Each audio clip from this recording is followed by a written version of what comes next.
a popularisé le concept de média mensonge. Vous pouvez m'expliquer ce que c'est? Un média mensonge, c'est une manière de manipuler l'opinion. Moi, j'ai travaillé ça dans ce que j'appelle la propagande de guerre, qui est un concept qui vient de l'historienne Anne Morelli, qui a étudié l'histoire notamment de 14-18. Et la propagande de guerre, ça consiste à manipuler une opinion. Si on est les États-Unis ou la France et qu'on décide de faire une guerre contre un pays, on va évidemment pas dire on veut voler son pétrole, son gaz, ses richesses, on veut contrôler la zone stratégique, ça on peut pas dire. Et donc on va dire que on vient pour la démocratie, pour protéger les minorités, pour émanciper les femmes, contre le terrorisme. Ça, c'est le prétexte parfait, parce que s'il n'y a pas des terroristes quelque part, on en amène quelques-uns et le prétexte est tout trouvé.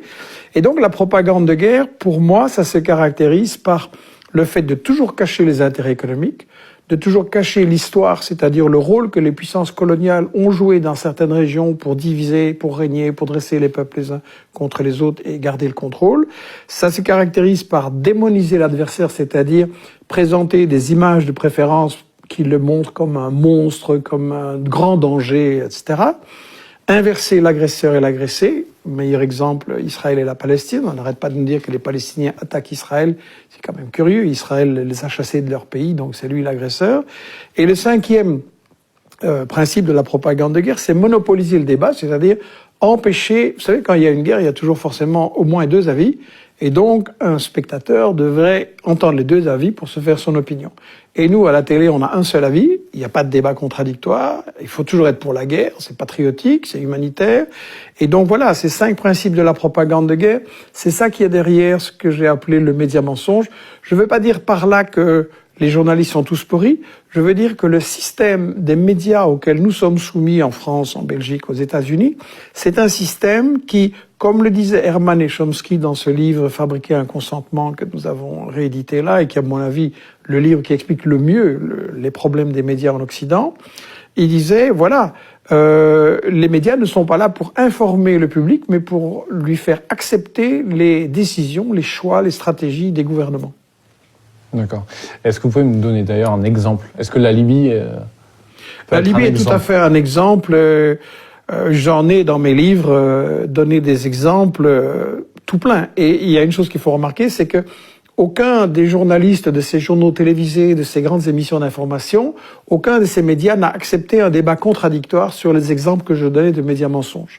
Dans le cas de la Libye, on nous a dit que Kadhafi faisait bombarder, mitrailler la population qui manifestait, qu'il y avait 6 000, 10 000 morts, tous les jours les chiffres gonflaient.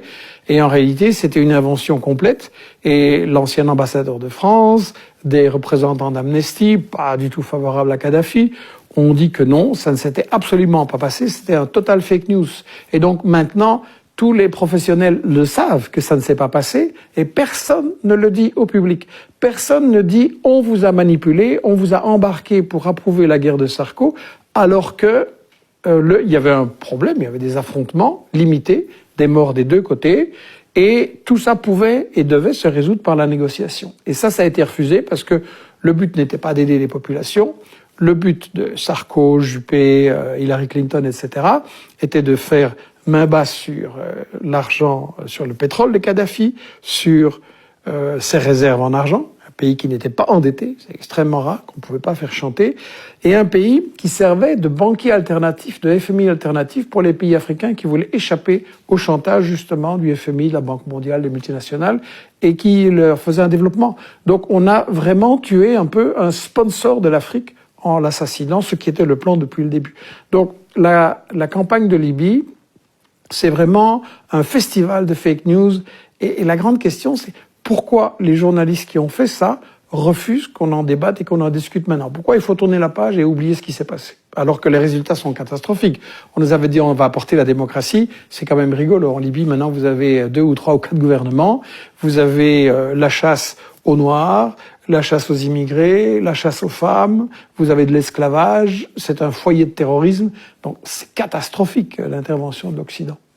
Donc vous estimez que les médias occidentaux en général sont assez suivistes dans la politique étrangère de leur pays? Je ne vais pas dire qu'il n'y a que les médias occidentaux qui font ça. Je pense que c'est quelque chose qui se produit un peu partout. Mais moi, je travaille là où je vis, sur ce que je lis, ce que je vois, ce qui influence les gens qui sont autour de moi. Donc je pense que dans chaque pays, c'est quelque chose qui doit être fait. Mais effectivement, les médias occidentaux sont plus que suivis, ils sont complètement intégrés. On va revenir aussi sur votre parcours.